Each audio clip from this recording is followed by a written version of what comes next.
퇴직 후 가장 먼저 찾아오는 변화는 돈이나 시간의 문제가 아니다. 오히려 가장 가까운 사람과의 관계에서 미묘한 균열이 생긴다. 30년을 함께 살아온 부부라도 퇴직 후에 하루를 함께 살아본 경험은 없기 때문이다. 한 은퇴자는 이렇게 말했다. 예전엔 출근 전 잠깐 아내 얼굴을 보고 나가면 그게 전부였어요. 근데 퇴직하니까 하루 종일 마주보게 되더군요. 처음엔 좋았죠. 그런데 어느 순간부터 서로 말이 줄었어요. 그는 자신이 함께 있는 시간을 대화의 시간으로 착각했었다고 했다. 실제로 많은 부부가 퇴직 이후 대화가 줄었다고 말한다. 퇴직 전에는 역할이 분명했다. 남편은 회사에서 일하고 아내는 집안 살림을 했다. 서로의 공간과 시간이 달랐기 때문에 오히려 신선했다. 그러나 퇴직 이후 이 균형이 무너진다. 아침부터 저녁까지 한 공간에서 부딪히는 일상이 시작된다. 아내는 늘 하던 대로 살림을 하는데 남편은 그 안에서 자신이 쓸모없어졌다는 느낌을 받는다. 반대로 아내는 남편이 하루 종일 집에 있는 게 불편하다. 당신이 왜 거기 앉아 있어? 오늘 점심은 뭐야? 같은 사소한 대화가 쌓여 감정의 피로로 번진다. 전문가들은 이를 역할 재조정기 갈등이라고 부른다. 가정 내에서 새롭게 자신의 위치를 찾아야 하는 시기다. 퇴직은 한 개인의 사건이 아니라 부부 공동체의 구조 변화를 의미한다. 남편에게는 일이 사라지고 아내에게는 자기 시간이 사라진다. 그 공백을 어떻게 메우느냐가 부부 관계의 분수령이 된다.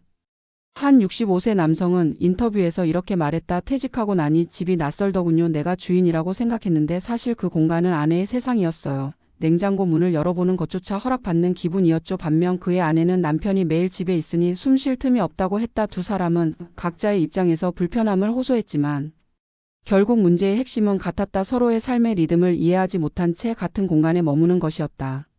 심리학적으로 보면 퇴직 후 대화 단절은 역할 상실과 자아, 정체성의 혼란에서 비롯된다. 남편은 더 이상 사회적 인정이나 경제적 영향력을 갖지 못하고 아내는 자신이 지켜온 일상의 질서가 깨지는 느낌을 받는다. 이때 서로의 불안을 해석하지 못하면 대화는 점점 단순해지고 결국 끊어진다.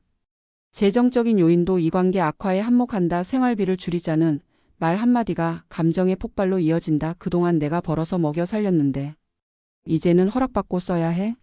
남편은 상실감을 느끼고 아내는 불안감을 느낀다. 돈의 문제 같지만 사실은 존중의 문제다.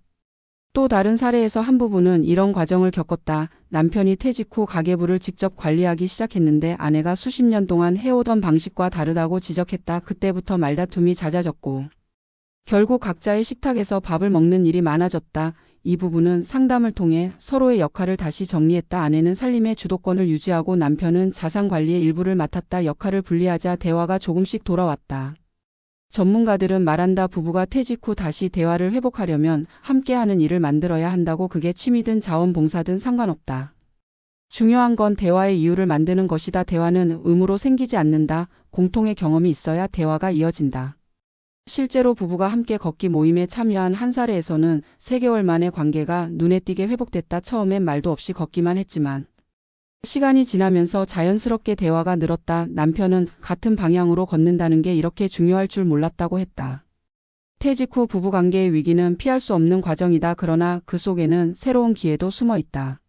서로를 다시 배우는 시간이다. 사회적 역할이 사라진 자리에 진짜 관계가 남는다. 그 관계를 지켜내려면 경제적 준비보다 심리적 준비가 먼저다. 퇴직 후 부부의 대화는 다시 시작되는 인생의 언어다. 마지막으로 한 심리상담가는 이렇게 말했다. 퇴직 후에도 부부는 여전히 함께 살지만 예전처럼 말하지 않는다. 그건 사랑이 식어서가 아니다. 새로운 인생의 문법을 배우는 중이기 때문이다. 은퇴는 인생의 쉼표가 아니라 관계의 재구성이다. 그리고 그 첫 문장은 이렇게 시작된다. 당신 오늘 하루는 어땠어요?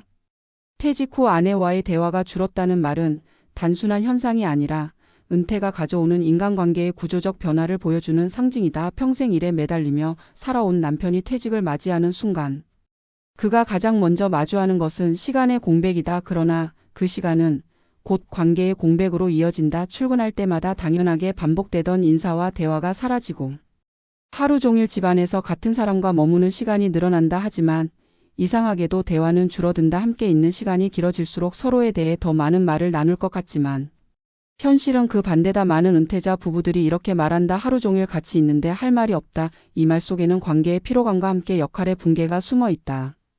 퇴직 전까지 부부는 각자의 세계를 가지고 있었다. 남편은 직장에서 사회적 역할을 수행하며 하루의 대부분을 보냈고 아내는 가정을 중심으로 자신의 영역을 지켜왔다. 서로의 공간이 분리되어 있었기에 대화는 신선했다. 남편은 회사 이야기를, 아내는 가족의 일상을 나누며 서로의 세계를 존중했다. 그러나 퇴직 이후 그 경계가 무너진다. 하루 종일 집에 있는 남편은 자신이 낯선 공간에 들어온 느낌을 받고, 아내는 자신의 일상에 침입자가 들어온 것처럼 느낀다. 이 불편함이 쌓이면서 대화는 점점 짧아지고 표정은 굳어진다. 남편은 아내의 말이 잔소리로 들리고 아내는 남편의 침묵이 무관심처럼 느껴진다. 이렇게 관계의 온도는 천천히 식어간다.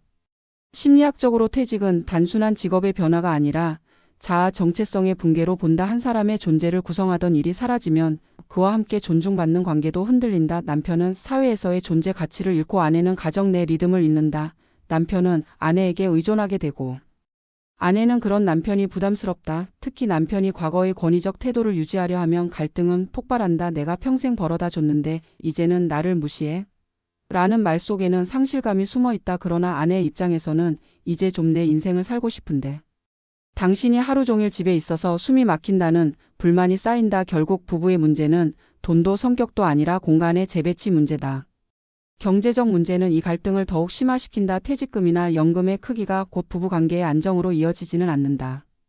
오히려 돈이 부족하다는 불안감보다 누가 쓸 권리가 있는가라는 문제에서 더 큰 싸움이 벌어진다. 남편은 여전히 자신이 재정의 주체라고 생각하지만 현실은 다르다. 아내가 수십 년간 실질적으로 가정을 관리해왔다면 재정권은 이미 아내의 손에 있다. 이런 변화는 남편에게 모욕감으로 다가오고 아내에게는 통제 불안으로 다가온다. 경제적 문제는 결국 심리적 문제로 변한다. 한 사례를 보자. 62세의 김 씨는 공기업에서 정년퇴직 후 퇴직금 3억 원을 받았다. 그는 은퇴 후 여행도 하고 취미도 즐기며 아내와 여유로운 삶을 꿈꿨다. 하지만 1년이 지나기도 전에 아내와의 대화는 급격히 줄었다. 아내는 여전히 가계부를 관리하며 절약을 강조했고, 김 씨는 내 돈인데 왜 허락을 받아야 하냐며 불만을 터뜨렸다. 처음엔 사소한 대화였지만 점점 서로의 감정이 골맞다. 어느 날 아내는 당신이 돈만 벌던 사람일 땐 그래도 대화라도 있었지, 이제는 하루 종일 같이 있는데 더 멀게 느껴진다고 말했다. 그 말이 김 씨의 가슴을 깊게 파고들었다. 그는 그제서야 깨달았다. 자신이 은퇴 후에도 아내와 대화하는 법을 배우지 않았다는 것을. 대화가 줄어드는 이유는 서로가 말을 줄여야 평화롭다고 착각하기 때문이다. 하지만 침묵은 평화가 아니라 단절이다. 대화가 사라진 자리에 오해가 들어서고 오해는 감정을 낳는다. 대화가 줄면 감정의 방향은 자기 안으로 향한다. 남편은 외로움을 느끼고 아내는 피로감을 느낀다. 그렇게 부부는 같은 집 안에서 각자의 섬이 된다. 이 문제를 해결하려면 먼저 서로의 언어를 다시 배워야 한다. 퇴직 후 부부는 새로운 인생의 단계로 들어간다. 이때 필요한 것은 과거의 언어가 아니라 현재의 언어다. 오늘은 뭐 했어? 라는 질문이 아니라 당신 요즘 어떤 생각해? 로 바뀌어야 한다. 대화의 양보다 질이 중요하다. 또 서로의 일상에 존중의 간격을 유지해야 한다. 아내의 하루를 침범하지 않고 남편의 존재를 부정하지 않는 절묘한 거리감이 필요하다. 함께 있으면서도 각자의 시간을 인정하는 것, 그것이 퇴직 후 부부가 가장 먼저 배워야 할 기술이다.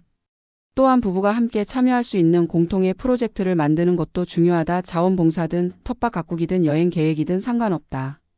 중요한 건 같이 할 이유가 생기는 것이다. 실제로 함께 걷기 운동을 시작한 부부나 함께 요리를 배우는 부부는 대화가 자연스럽게 회복된다는 연구 결과도 있다. 대화는 목적이 아니라 결과다. 함께하는 행동이 먼저 있어야 말이 이어진다. 정서적 친밀감을 회복하기 위해서는 감정 표현이 필요하다. 남편은 감정을 드러내는데 서툴고, 아내는 그 표현의 부재를 무관심으로 해석한다.